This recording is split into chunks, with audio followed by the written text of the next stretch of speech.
Hey guys, as iOS 12 quickly approaches its release date, I wanted to share with you guys some of my favorite methods, tips, and settings that you can turn off in order to preserve and get the most out of the battery when you update to iOS 12 in the next several weeks. Apple should be releasing this software here shortly, and I thought I'd share with you guys these tips.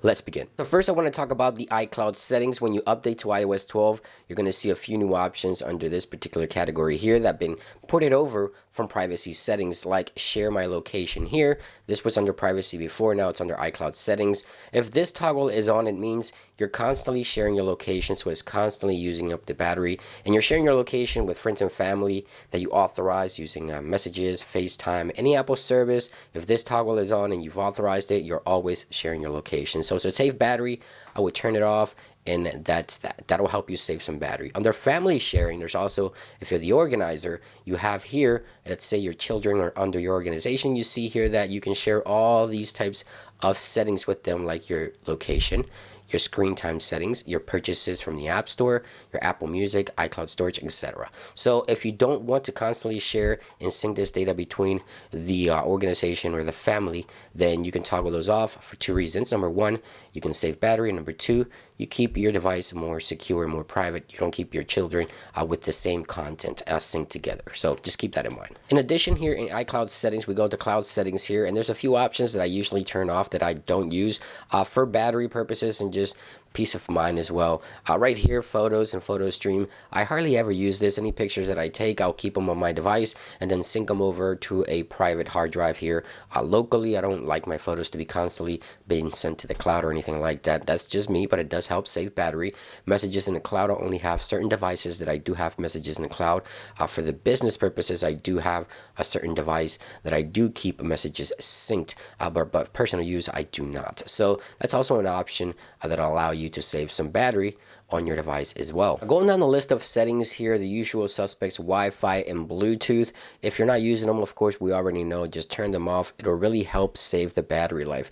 Now, a lot of people think that when they go to Control Center and turn it off here, they're turned off, but they're not. This is temporarily disconnected, which means when you leave the location you're at, it's going to constantly keep tracking for Wi-Fi or Bluetooth. So if you want to save battery and really turn them off, you want to go to settings and toggle this toggle off right there in order to really turn it off and save the battery on your device. Now, going down the list of settings here, we have Siri.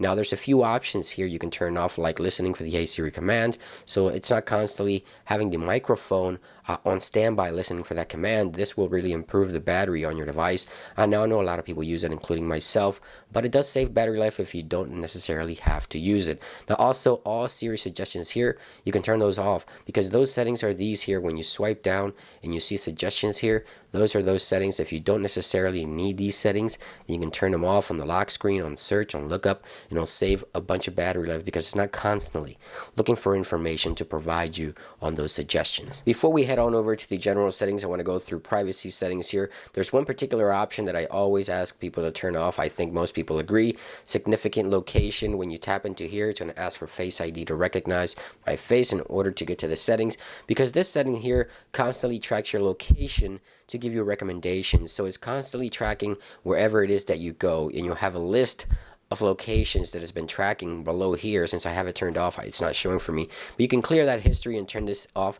and it won't be tracking your location at all times. Okay, so very important to turn this off for both security purposes and battery purposes. I don't use Apple Maps, so all these settings down here related to Apple Maps, like route, traffic, near me, and all that, I turn them off. Again, saves battery, and I don't really use the service, so why have these on? They will be on by default if you want to turn those off. So let's head on over here to the general settings and go to additional options that I think are very important, like background app refresh. This is a big one, and even Apple tells you down here that turning this will help save battery life. Okay, so if you're constantly looking through your applications, you don't necessarily have to have your apps refresh in the background all the time. They'll freeze in place place, and when you come back, they'll load the data. Now you can do that over Wi-Fi only, or both, or just turn it off altogether. I prefer to turn all of them off because these apps will just be frozen in time anyway, and when I go back to them, I can refresh them when I need to, and I don't need to spend all that battery drainage on nothing. Also, Handoff. Handoff is for those that have more than one Apple product, like an iPhone, an iPad, an iMac. If you don't have those other Apple devices and you don't want to continue tasks from one device to another, so let's say you're typing an email on your iPhone, you pick up your Mac, open the email application, and you continue your email there. That's what Handoff will do. But if you don't have many Apple products and you only have the iPhone, you don't necessarily need this option, tracking devices around you, in order to Handoff.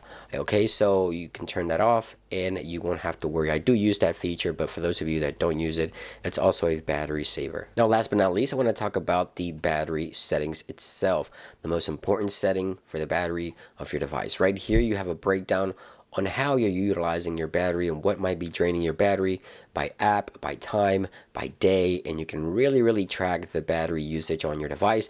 You have your battery health settings here that can also explain if your battery may need service. So if you're below, I want to say, I don't know, 40, then you'll most likely need a new battery. Even 50, I'd say you might want to get a battery replacement. Although this feature will actually tell you if you need that battery replacement. It's not telling me, of course, because mine's at peak 100%. So you can always look at that. You also have the battery saving suggestions here. Well, see right here, I don't have auto brightness enabled, so it's telling me to turn on auto brightness, and that will improve my battery on my device. I don't have auto brightness enabled because I tend to just do the brightness myself. I don't depend on the phone to do that. Sometimes it gets it wrong for me.